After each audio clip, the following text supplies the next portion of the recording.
I thank you very much, Dr. Fuchs, and thank everyone for coming here. And especially thank you for the rest of the Balabat team who are very close friends. That this restaurant should open up and be a Kiddush Hashem, an emes Kiddush Hashem for Am Yisrael here in the depth of the Golos. That all of the Yidden should eat good food, and good food should give them good thoughts and good emotions to love Israel, to love the land of Israel, to love the people of Israel, to love the Torah of Israel. And if food can give you love, if food really gives the proper love, then we'll go out of the Golos, as we just now heard. Schus Mashiach ben Yosef, and Mashiach ben David, and Meshalai Mehemno will all take us out of the Golos and give us the Torah Chadasha Me'iti Teitzei, the new Torah Melech HaMashiach, which is the pnimius, the inner level of the Torah that was given at Sinai.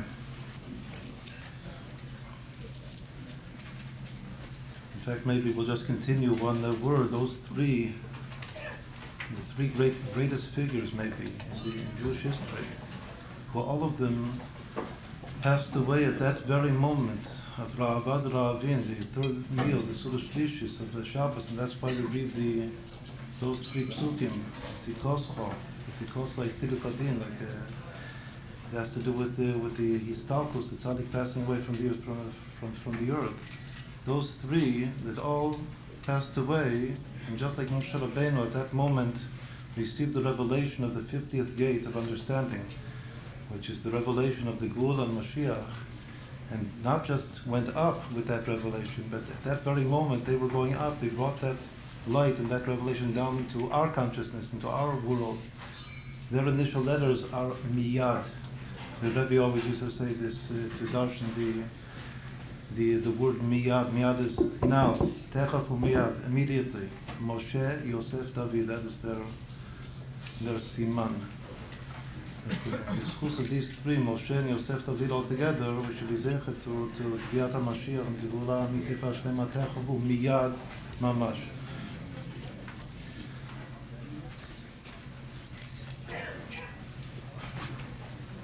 The topic that I've chosen to speak about today, because of the fact of the different factors of hashgacha pratis that we have here, that we're now sitting in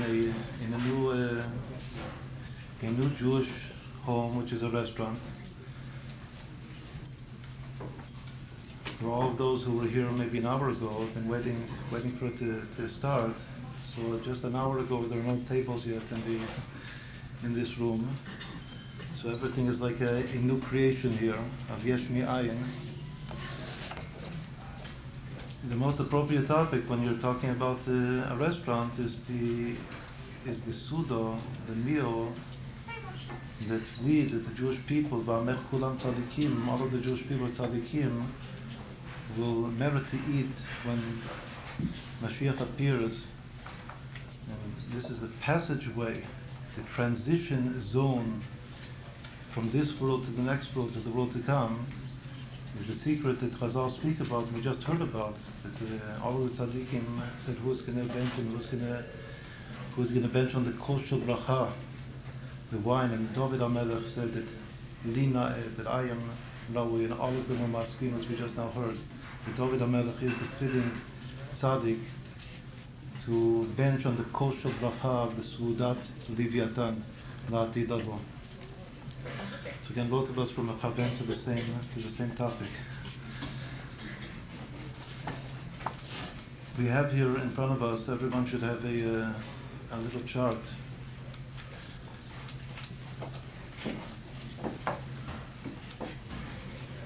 This chart is in order to describe to us the four components of this meal, Sudat Leviathan, as Chazal teach us, how they correspond to four different elements and four different dimensions of Ruchaniyut, spirituality, Jewish spirituality in general, which correspond to the four letters of Hashem's name. And at the end, we're going to also relate them to different cities, different sites, our holy sites in the land of Israel. Since, of course, the actual reason and the actual emotion that brings us here today is the connection of our people to the land of Israel. And everything that has to do with Mashiach and the world to come, all has to do with our strong and firm hold on our promised land, that land which was promised to Avraham Avinu. We have not yet ever actually merited, maybe only in the time of Shlomo Melech to a certain extent, to inherit totally. And even as we heard now just before, Yosef in a certain way is unique in the fact that he sustained all of mankind, saved all of mankind. It's a very important idea. And also Eretz Yisrael says that in the after Mashiach comes, first the land, the borders of the land will expand in various degrees, but the ultimate goal, the ultimate promise, is not just the promised borders that were given to Abraham, to Avraham Avinu, but actually Atida Eretz Yisrael Shetitpashet B'chol Ha'aratzot. Chazal say that Eretz Yisrael will ultimately expand and become and spread around the whole face of the earth. And the whole world will become ultimately holy in the sense of Eretz Yisrael, the level of Eretz Yisrael. That is actually one of the reasons that Am Yisrael is here in Golus for so long, because we're preparing this place here, this very place here in New York, Manhattan, New York. We're also preparing it. By our sitting here, even though at a certain point we're going to have to all pack our bags, that's the expression. Everybody's going to have to pack his bags from Manhattan or from any other place that you happen to be, and to actually physically come to the land of Israel. But the very fact that we're now here, Bashkocha Protis, is because eventually the land of Israel will spread and will also come here. First, we're making that preparation right now. And once more, the Jewish people will, first all of us return to our promised land, but then we will have the power through our unity, our actus, to make the holiness of that land encompass the whole face of the earth. And so all these ideas we're going to try to relate now to this topic, the concept of Sudat Leviathan, the meal of the Leviathan. The Leviathan is actually one of the four elements of this, one of the four ingredients, or the parts of the menu of this secret spiritual meal, which is called Sudat Leviathan. Very often we find in Chazal that there are just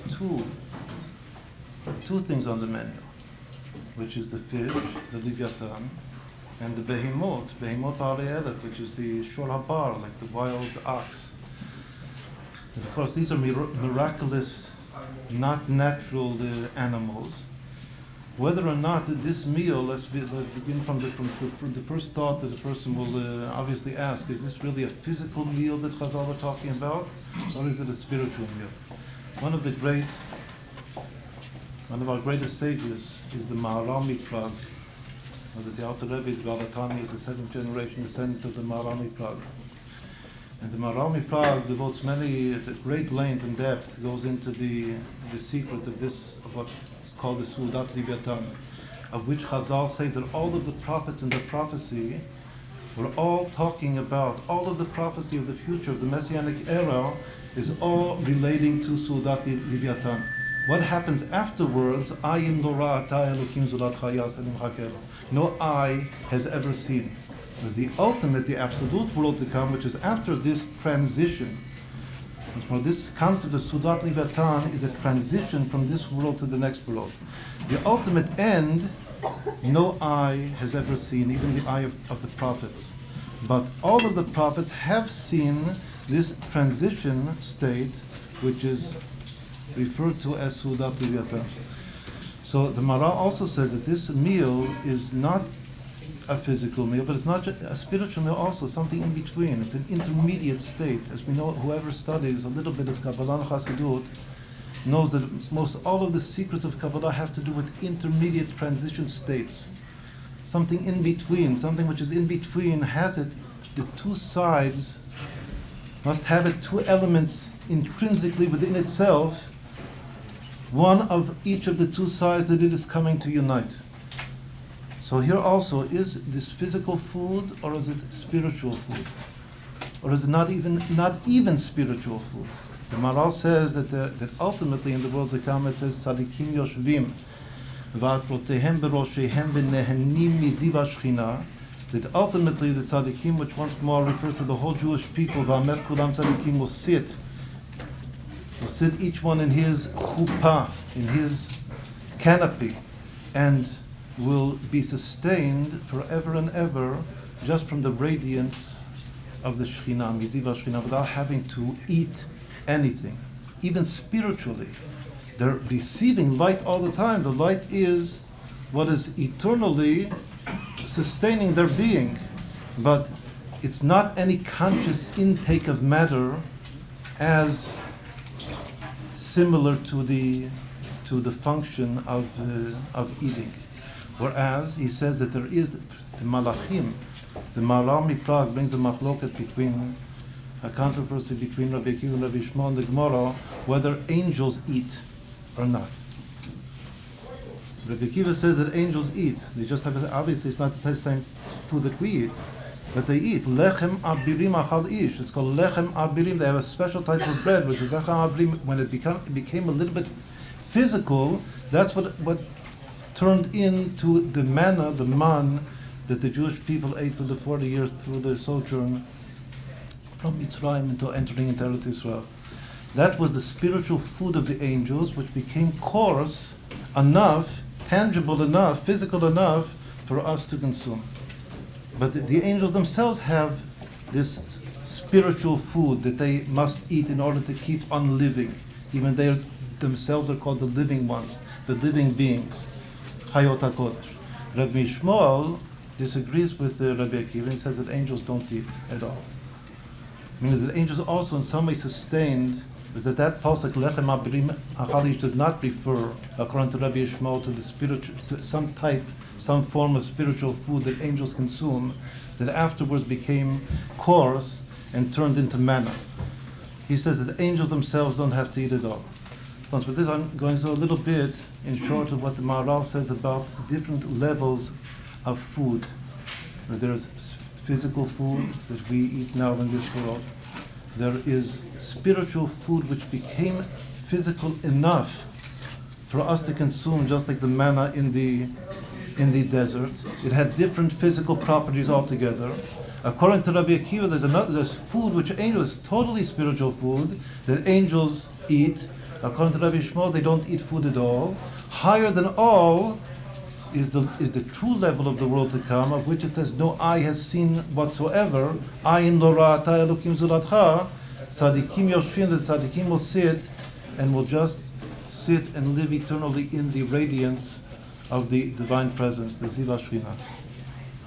So there's a little bit of background that there are different levels of consuming food. And this Sudat Leviathan is an intermediate. It's similar, once more I'm now quoting from the Maharal, it's very similar to had Adam merited to eat in the Garden of Eden from the tree of life. Had Adam HaRishon been able to eat from the tree of life, not the tree of knowledge of good and evil, from the tree of life, what does it say? V'chai lo'olam, he would have lived forever. So that's very similar to the eating of this Sudat Leviathan. That this is eating one tremendous, delicious meal and living forever on this food, not having ever again to eat again. What does it remind us of in the Tanakh? It reminds us of the story of Eliyahu Hanavi, that before he was sent to Har Chorev, to Har Sinai, just like Moshe Rabbeinu, Hashem gave him actually a small meal to eat, and Hashem said that this meal will now sustain you for 40 days and 40 nights, not just as Moshe Rabbeinu was on the mountain for that period of time, but actually he had to sojourn, he had to walk. He had to take a very, very difficult trip. And that whole trip, he didn't have to eat or drink, because he was sustained from that food that Hashem gave him, a special secret meal that Hashem gave him before, and they said, now go and walk 40 days and 40 nights until you reach Har Sinai. And then he also merited through a revelation at Har Sinai, which was similar to the revelation of the giving of the Torah at Har Sinai. Obviously, Moshe Rabbeinu, it doesn't say explicitly that before Moshe Rabbeinu went up to the mountain for 40 days and 40 nights, he had a special meal to keep him going. But that may be so, just like Eliyahu Navi. In any event, the idea of this meal is that this is a meal which will keep you going forever. Because it's just like v'achal me'etzach chayim v'chay la'olam. If you will eat from the tree of life, you will live forever. So this is also a very beautiful kavanah. Whenever a Jew has a meal, especially on Shabbos, especially on Shabbos Shudas on Shabbos, if we would merit, we know that in Shabbos Shudas on Shabbos there are different minhagim, different customs whether to eat it or not to eat it. The highest, actually physically or not, that in a certain way relates to this machlokas between Rabbi Akiva and Rabbi Yishmael Bichlal. What that Suda Shlishis is it a physical meal, is it a spiritual meal, something in between? Our kavanah even here, Alavai, in other words, if we would eat properly, we would have our Sudas Leviathan right now, so that would be, for us, would suffice physically forever and ever. The Jew should have a Jew is chaval that you have to eat 3 times a day. How nice it would be if we just have now just one last meal, and that's enough to keep us going, to take us back to Eretz Yisrael, and to bring us Mashiach, and to keep us going forever. L'chai lo olam. But this is the concept. This is like the feeling. I'm trying to convey a little bit of what the feeling is of Sudat Leviathan, which should be for a Jew, in a certain sense, the feeling every time he sits down to eat. Just like every day we hope that Mashiach will come right now. So every meal that you eat, you should hope maybe this is Sudat Leviathan, maybe it really is Sudat Leviathan. And then we're going to have all of our 4 ingredients here of the menu of the Sudat Leviathan, and that will keep us going forever and ever. So after this introduction, it should be very clear that eating this meal, Sudat Leviathan, is integrating into our very consuming is integration. Is integrating into our very being our ultimate divinity, which for a Jew is expressed by the 4 letters of Hashem's name, Yud Kei Vav Kei. Shema Yisrael Hashem Elokeinu Hashem Echad. Just like when we meditate is also an integration process. Shmiata here means to integrate, to absorb into one's heart, into one's essence. In the same way, when we eat, it's also an integration process. In fact, even the root achal in the Mesorah, maybe make a statement by the way, a parenthetical statement, that one of the most basic roots in the Hebrew language is the root to eat. Achal. It's so basic that in the Mesorah of the Tanakh, in many lists of words, the vocabulary of the Bible, this is the first root. In a certain way, it's the most basic root in the Hebrew language, to eat. Why? What's so basic about achal, aleph, chaf, lamed? Because in a certain sense, it hints to the fact that aleph, kol, one is all is one. Achal is aleph, kol. There's something about eating that once more, if we would eat properly, we would be inspired by consuming the food itself, that one is all, and all is one. So basic is this root in the Hebrew language, achal.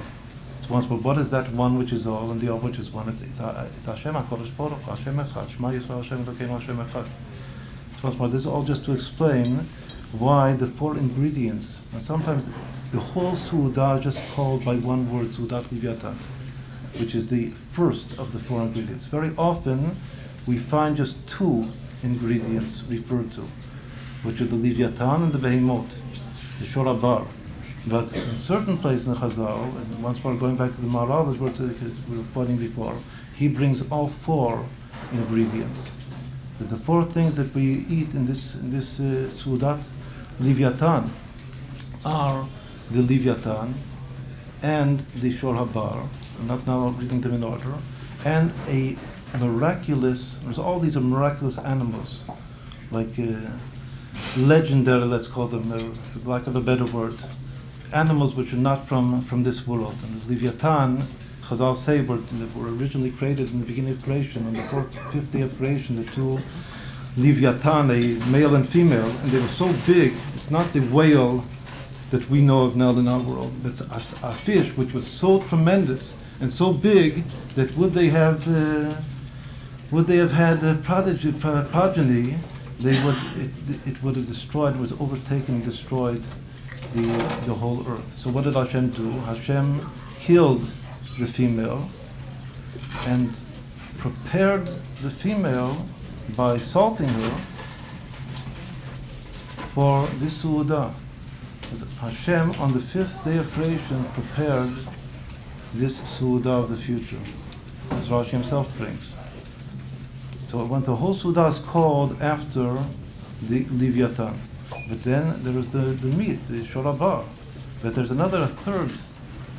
third animal, miraculous animal. Again, the Shor HaBar is also miraculous. It's such an animal that it eats the grass of 1,000 mountains every day. Behemot Bahari Aleph. It consumes 1,000 mountains of grass every day. That's the Behemot Bahari Aleph. It's quoted, the Behemot, as well as the third one, the fowl, the bird, the miraculous bird, they're actually quoted in Psalms chapter 50. Behemot Bahari Aleph, V'ziz Sadai Imadi. This is the third one. Yadati Kol Oth Harim. There's a verse in chapter 50 in Psalms, in Tehillim, that Hashem says, Yadati Kol Oth Harim. I have known all of the fowl, all of the birds of the mountains. V'ziz Sadai Imadi. This miraculous bird, which Chazal say that when it spreads out its wings, it covers the whole sky. The whole face of the sky is covered and darkened when this bird spreads its wings. It's called Ziz Sadai, and once more it's mentioned 2 times, both in Psalms. The most important time is the first time in chapter 50, in this verse that we just now quoted, Yadati Kol Of Harim, V'ziz Sadai Imadi. That's the third ingredient of the Sudat Leviathan. What is the fourth? The fourth is you can't eat v'achalta v'savat. You have to eat and be satiated. But I'll say that eating is the food, and satiation is the drink. There must be sfi'ah. What is the sfi'ah? The sfi'ah is yayin hameshumar ba'anavar misheshet yimei breshit. The wine that was also created on the third day of creation, when all of the vegetation was created on the face of the earth. That wine that is there waiting in its grapes from the 6 days of creation, which is the oldest wine on earth, that is the fourth ingredient of the Su'udah. Yayin hameshumar ba'anavar misheshet yemei breshit. Right, so now the question is, how do these 4 ingredients then correspond to the 4 letters of Hashem's name and the 4 concepts in the soul that they themselves parallel? The fish is chokhmah. The fish has open eyes. Many tzaddikim, probably many of us have heard, on all of the sudas of Shabbos, when you eat a Shabbos meal, so you begin with fish. And many great tzaddikim always used to eat the very first thing in the Shabbos meal, the 2 eyes of the fish, because the eyes of the fish are called Eina Pkicha, the open eye, the open visible eye. As we'll explain in a moment, in the Torah, all of these ingredients, components, correspond to different levels, different dimensions of the Torah. That corresponds to the pnimius of the Torah, the most inner dimension, the hidden, concealed dimension of the Torah. Just like a fish is concealed under the water, the fish corresponds to the concealed level of the Torah, Nistar Shabbat Torah. Its eye is always open. It's always revealed that there's hashkocha protis. Dafk in the depths of the abyss of the sea, mishpatecha tom rabad, is the very same verse of Tzidkoscha that we read, one of the first, those three verses that were just mentioned before. The first of those three verses reads Tzidkoscha, kahar rekel, mishpatecha tehim rabo, odom adamu behimatu shia Hashem. And from the second phrase of that first verse of Tzidkoscha that we read, mishpatecha tom rabad, your judgments are in the depths of the abyss. That is the verse, the origin, the source that Chazal learned from, that in the depths of the sea, which fish will swallow, will eat, will consume which fish, is all takes place by Hashkocha Protis. I mean, the ultimate, we know that there's even amongst the Rishonim, there's a machlokes of how much there is a revelation of Hashkocha Protis in the animal world, and certainly in the inanimate world. The Ra'aya, the proof that is always brought from the Talmidei Baal Shem Tov and Hasidus, the Alter Rebbe, and on, in the Gemara, that our sages themselves have indicated there is definitely revealed Hashkocha Protis on every creation. Every single one of God's creations is from this verse. The first of those three verses that we read on Mincha Shabbos, from the phrase Mishpatecha Tohom Rabbah, your judgment is visibly revealed in the depths of the sea. Also has to do with the open eyes of the fish. There's something dafk in the concealed world, in those open eyes. What's more, the first thing that a tzaddik wants to eat, the first thing that a tzaddik wants to eat is the eyes of the fish, because he wants to become one. As we said, that eating is aleph kol aleph. He wants to become one with the secret of the eyes of the fish. That's called the open, that reflects or indicates to us the ever open eye of HaKadosh Baruch Hu Hashem, that's never closed, and once more the hashkocha pos in every single most minute detail of creation. That open eye, the secret of the eye in Kabbalah's Chokhmah is wisdom. The wise are called Einei Haidah, the eyes of the congregation, the eyes of the people. The fish, and his eyes especially, and what that represents is Chokhmah. And in the soul, Chokhmah is always identified in Chassidus with bitul, self-nullification. Meaning that eating fish, that's what now we're trying to give kavanah. The Rambam himself says that when a person eats, he should eat from kal el hakaved. This is one of the basic statements of good health that the Rambam teaches us. That one should eat from lighter things to heavier foods, meaning that one should begin with fish, as the Rambam says, and then continue with fowl, and then conclude his meal with meat, because that's the progression. It's just we know that as on our Shabbos meals themselves, what do we do between the fish and the fowl and the meat? We drink wine, l'chaim. So that order is exactly the order according to Kabbalah. That the fish is the order milamala lamata, the order of Yud Kei Vav Kei. The fish corresponds to Chokhmah, meaning that and even during the week. We're also in the tzaddikim, v'amet kudam tzaddikim, we're all supposed to be tzaddikim. The tzaddikim are at a state of Shabbos, are experiencing Shabbos throughout the whole week. So every time that you eat fish, eating fish is the level, not only when you're eating the fish's eyes, even if you're eating some other part of the fish, relative to all other food that one eats, the fish is the open eye. The fish is hashkocha, the fish is wisdom. And the fish in the soul has to do with bitul, with self-nullification. Nullifying one's will to solely live by God's will. That's eating fish. So the fish corresponds to the yud as we see it. Because now I'm going through what is written here on the chart in front of us. As we said, that after eating the fish, between the fish and the fowl and the oaf, so one drinks something. It's the Minhag Yisrael. Drinks wine.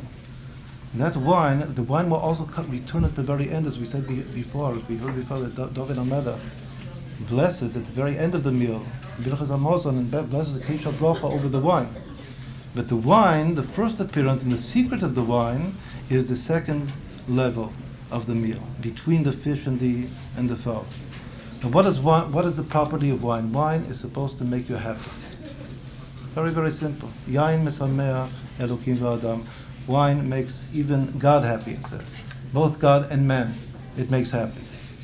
Simcha is im habonim smech. That's the second level of Hashem's name.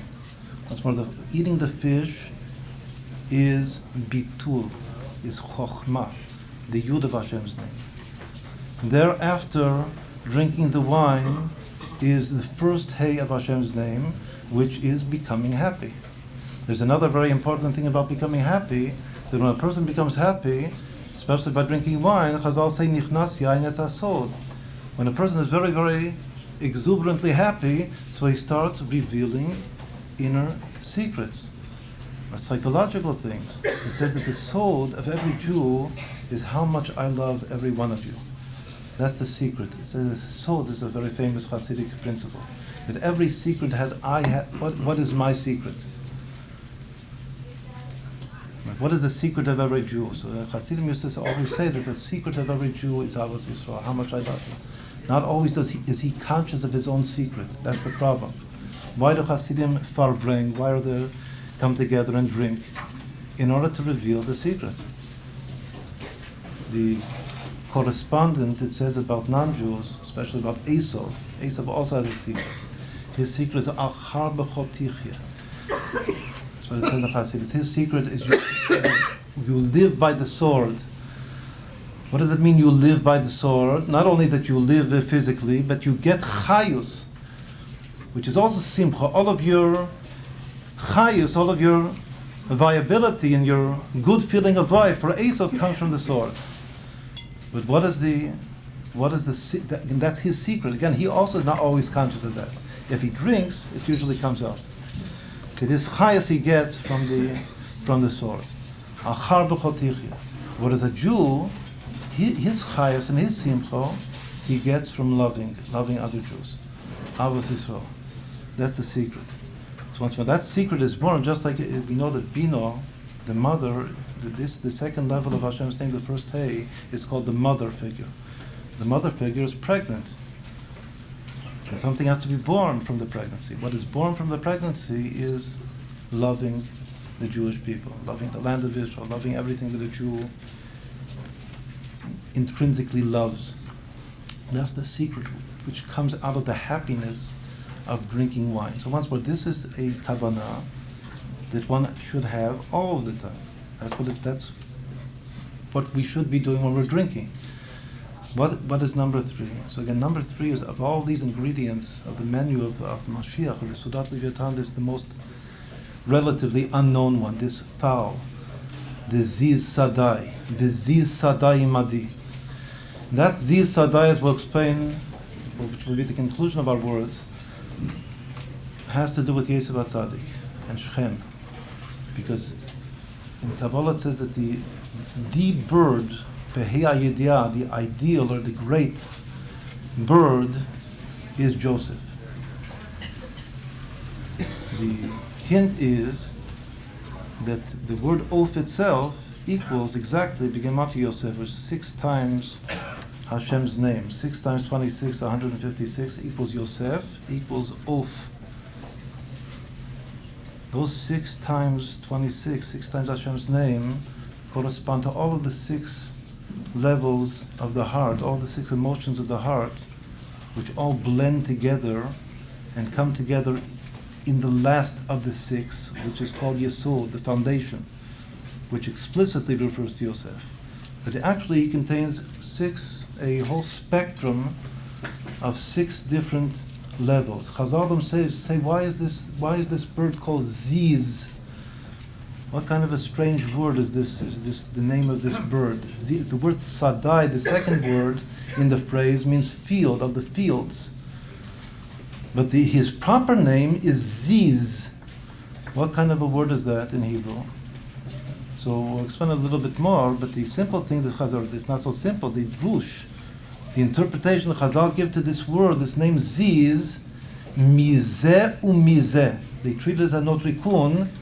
It has in it a very rich variety of tastes to it. Just like the Slav in the Midbar, you can taste whatever type of taste you want. It's a whole spectrum of tastes that it includes. Mizeh u'mizeh. The word ziz also has to do with mezuzah. Mirza Hashem, we're going to put up here a mezuzah on the door. It's the same root. What does mezuzah mean? Mezuzah has to do with zaz. Mezuzah is the only mitzvah in the Torah which we bench when we make the blessing of the mezuzah. We say the kibbutz mezuzah to fix firmly a mezuzah, and paradoxically, the word itself means to move. That's what it's coming from, lazuz. So it's explained in Chassidut Kabbalah, Chassidut, that the true secret of the mezuzah is koach haminiya habilti mitnoeya. That power which makes everything move, but it itself is firmly static, as it were. Just like it says, like the Rambam in the beginning, the Rambam says that the koach, which is misovevet hagalgal, the divine power which would make everything in the universe revolve and move, it itself is firmly fixed. That power is reflected, is revealed in the mezuzah. Mezuzah means makes. It doesn't mean that it moves. It makes things move. It also controls going in and going out, and it controls it in such a way that HaKadosh Baruch Hu, Hashem, is guarding you, looking over you. Hashem yishmor tzitcha uvoecha mi'ata v'ad olam. We say Hashem will guard you going out and you're coming in. That power is inherent in the mezuzah. In Chassidut, the concept of motion, there's a phrase, a very important phrase, which is called hazazah atzmit. Hazazah atzmit, when a person has to make some, let's call it an existential change in his life, like Chazara b'tshuva or some other, all kol yamav b'tshuva. A person makes some true movement. Most movements, even though there is a certain amount of free choice in whatever one does in his life, but many movements are natural. It's called b'seder v'adraga. It's not b'dilug. It's not like taking an existential leap into a new state of being. When a person does, and sometimes this only happens occasionally throughout one's whole life period, but for Hasidim it's supposed to happen frequently. When a person takes an existential leap in his life, that's called moving. It's called an essential movement. This phrase for the one's called is called hazazah atzmit. So there must be something inherent in this bird, in this fowl that with the third thing that we eat, which has to do with Yosef HaTzadik, and it gives the soul, the Jewish soul, to make these existential leaps. There's also something else about this word ziz, and that's what it says here. Hazazah atzmit, chotam bolet. There's another thing, ziz, in Chazal, in the Hebrew of the sages, ziz is like a porch of a house, which is some building, some construction which shoots out of an existent construction. That is called chotam bolet, is the phrase for that, as is written here. Chotam bolet means something which is shooting out. It has to do with Sfirat HaYesod, the Ot Brit Kodesh, which is represented by Yosef HaTzadik. Which also, what does it mean? It means that when a person is in his life making this, some great new motion, new movement, but some existential leap in whether it's the life of an individual, even more so, and more immediate for us, the life of the people, of our Jewish people together, that we have to, let's move. We're asleep, we're dormant. We have to move. That's coming from this oaf, which is Yosef HaTzadik. And Yosef is called the Chotam Bolet. There's, in this motion itself, there's, to a great extent, an expression of self, just like Chokhmah, the fish is under the water, is selfless. You have to begin, a Jew has to begin from selflessness, which is the Leviathan, the beetle. But at this level of Zisadai, in a certain sense, there's an opposite motion. There's a motion of assertion of self. Like the Jewish people has to assert itself. That assertion of self In order to bring Kedusha into the world, that's called Chotam Bolet. That's the expression in Kabbalah. That's the second meaning in the Hebrew language of this word, Ziz. Ziz Sadai, V'ziz Sadai, that very phrase in Tehillim that says, that Hashem is saying, V'ziz Sadai Madi, this fowl, this bird is with me. The phrase has 3 words to it. The average value of those 3 words is Yosef. V'ziz Sadai Imadi equals 3 times Yosef, 3 times Uf. As it said in the beginning of the verse, Yadati Kol Of Harim, the word Of appears just before, V'ziz Sadai Imadi. And the last one is the Behemot. This is already the meat, the beef, which has 2 names, either Behemot, which just means it's one, but it's the plural of animal, the epitome of animal, or Shor HaBar, the wild ox. Just as the Leviathan is the sea creature, which represents the concealed level of being and the concealed level of the Torah, in the same way this land animal represents the revealed level of the Torah. What the fight, the war amongst the souls is between the first and the last. How does the Sudat Leviathan begin according to Chazal? That there's a war, Hashem makes a war, a fight between the Leviathan and the Behemot, and each one at the end kills the other. Or Hashem directs the killing, the slaughtering of one another, and that they all become part of the menu of the Sudat Leviathan. What is that war all about? It says that war is like the war between Talmidei Chachamim, those that are more connected in accordance with the origin of their souls with the inner part of the Torah, which are called Nunei Yama, the fish of the sea, like Moshe Rabbeinu min hamayim v'shitio, and those who are more involved, once more based upon the source of their souls, with the revealed part of the Torah. And the meaning of this fight is not an antagonistic fight. It's a fight like Milchamta Shel Torah, ve'et vahev besufa. It's a fight in order to achieve love between these 2 opposite factors. But there are 2 in our people, in even the great sages of our people, there are 2 opposite natures. There's the nature of the sea being, and there's the nature of the land being. And the nature of the sea being is Kabbalah, let's call it. And the nature of the land being is halacha. And neither one wants to negate chas v'shalom the other. But they don't jive with one another. They have 2 different characters. Their characters do not connect.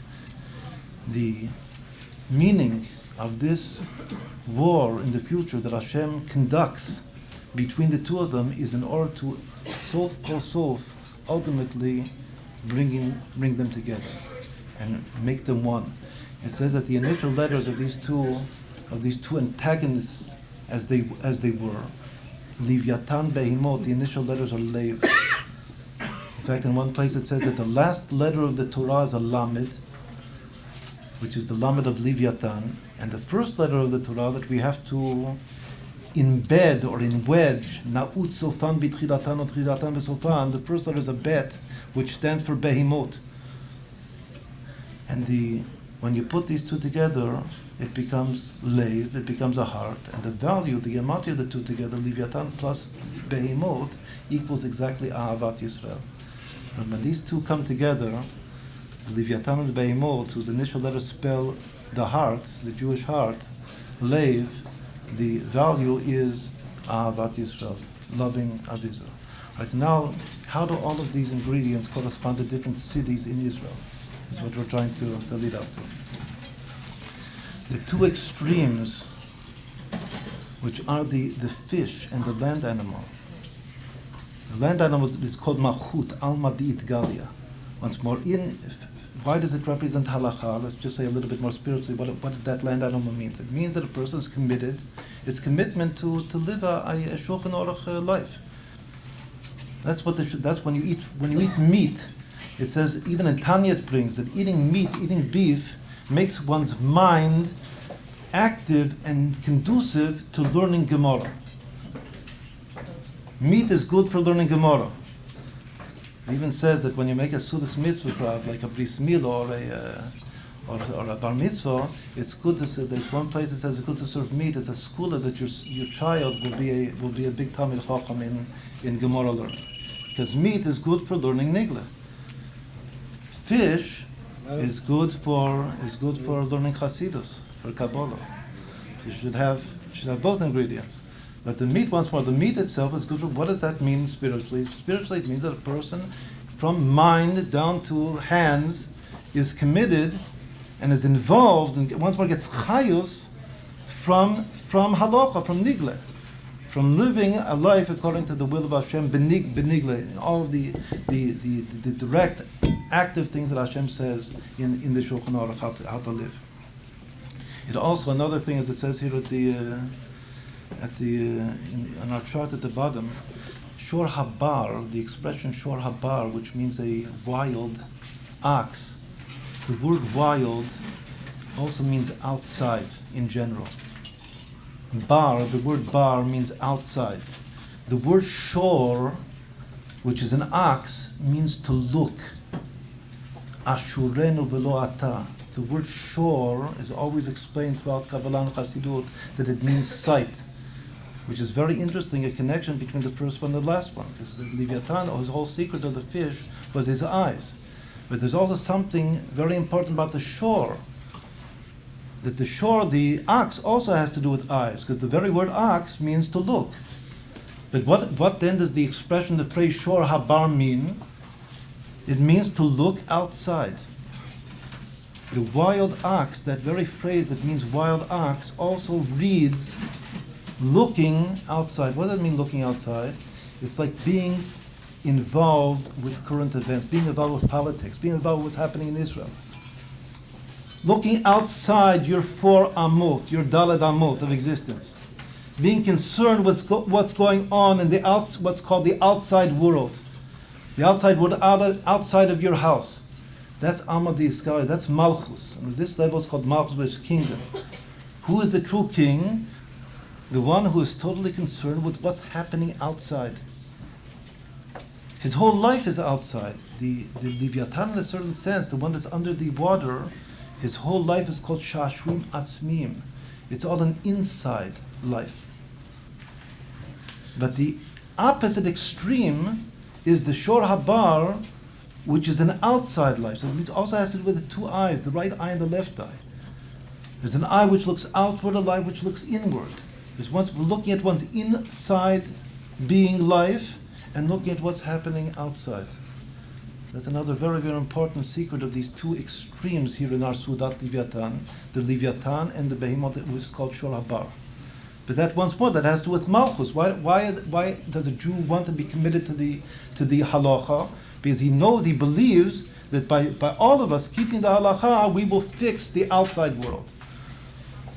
This is something very deep in the essence, in the bone of Jewish consciousness, that the Shulchan Aruch was given to fix the outside world. Just like law, just like a legal system. A legal system is given to fix society. So once more, the Shor HaBar has to do with the will to rectify society. That's called Malchus, which means looking outside. That's this phrase Shor HaBar. So now, once more, we have to now try to relate all of this to our cities in Israel. That's what we're trying to get to. The first and the last, which are a pair, the Leviathan and the Shor HaBar, have to do with two elements which simultaneously manifest themselves, reflect themselves in Yerushalayim. The inner dimension of Yerushalayim and the outer dimension of Yerushalayim. It says that the inner, the Kodesh HaKodashim, in the temple itself, in the temple, which is the heart of Jerusalem, there are also 2 points. There's the point of the outer altar, upon which all of the animals are sacrificed, all of the oxen are sacrificed. That's the meat. The table is supposed to represent an altar. And the meat that you eat is like a sacrifice on the altar. So that sacrifice of those animals, that's called the Mizbeach HaChitzon, the outer altar, which is outside the house. It's under the sky, it's looking outside. All of that sacrifice, which according to the Rambam, who is a Bal Nigle, there's a machloket between the Rambam and the Ramban. What is the essence of the temple? Is the essence of the temple the sacrifice outside, or is the essence of the temple the Hashrat HaShekhinah in the Holy of Holies inside? The Ramban, who is a Mekubal, says that the essence of the temple is what happens inside. What happens actually inside those Shnei Kruvim are like two, in a certain way, like the Gemara represents two dolphins, because it says in the world to come, it's like the two Leviathan, all the way inside in the Holy of Holies. The world to come, the miraculous stream and river, Ayam mi Bet Hashem Yetzei, as it says here, will come out of the Holy of Holies. And the power of the water, the sweetness of the water will be so great that it will sweeten all the salt water of all the seas on the face of the earth. It will sweeten all of reality. But for that water, Yechezkel HaNavi says, comes out of the Holy of Holies. And there's something about the Holy of Holies that's like an aquarium. Ve'en kana makom la'archiv. There's some nature about the Holy of Holies where obviously it's a concealed world there. It's a concealed state of being. Those two Kruvim are like the two Leviathanim inside. Whereas on the outside of the temple, in the Chatzer, it's called the courtyard, which is outside the house. That's where the outer altar stands, upon which are sacrificed all of the animals, especially the oxen. So once we're in Jerusalem itself, Ki mitzion teitzei Torah, it says, Ki mitzion teitzei Torah, Dvar Hashem Yerushalayim. Mitzion teitzei Torah, Elo hametzuyanim b'halacha. Udvar Hashem Yerushalayim says it goes on the nistar of the Torah, the inner dimension of the Torah. So there are two dimensions of Torah that come out of Yerushalayim. Ki mitzion teitzei Torah, Udvar Hashem Yerushalayim. That corresponds here on our chart to the first, to the two basic ingredients that once more very often when we speak of the Sudat Leviathan, only these two ingredients are mentioned. And that means for Israel also that the basis, obviously the heart and the capital and the all-inclusive center point of Israel is Jerusalem, Yerushalayim Ira Kodesh. But nonetheless we have these other two ingredients in the middle, Yayin and the bird. It says that Yayin comes from Hebron. And the bird, as we said before in Kabbalah, is always a symbol for Yosef, which is Shem. It's one of those three sites in the land of Israel which were purchased physically and are the three most holy sites in the land. As we were just discussing before we started, that these are, obviously everyone knows that these are now the three most problematic and crucial points in the land of Israel. And it's because very often the other side recognizes, either in its conscious or its subconscious, it recognizes where the power of its enemy comes from. And that's why it tries to take strongest hold on the source of the power, the spiritual as well as the physical power of its enemy. And that's why these are the three places that the other side, that our enemy, that we are his enemy, is trying to take the strongest hold over. The hold over Hebron and over Shechem, and over Yerushalayim and our Kodesh. So once more, by then increasing our consciousness, our dedication, devotion to these three places, we're also in a certain sense eating this Sudat Leviathan. Because once more, the ingredients of the Sudat Leviathan are these three central sites. So with this, we'll conclude, and I hope that we'll all have a very, very good meal with all of these connections of the Torah.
co-op inspiration.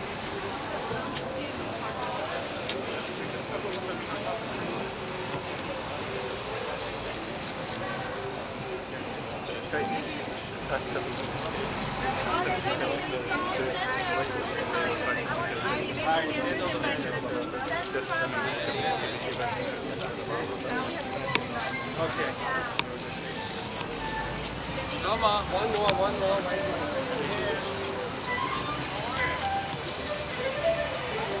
Thanks.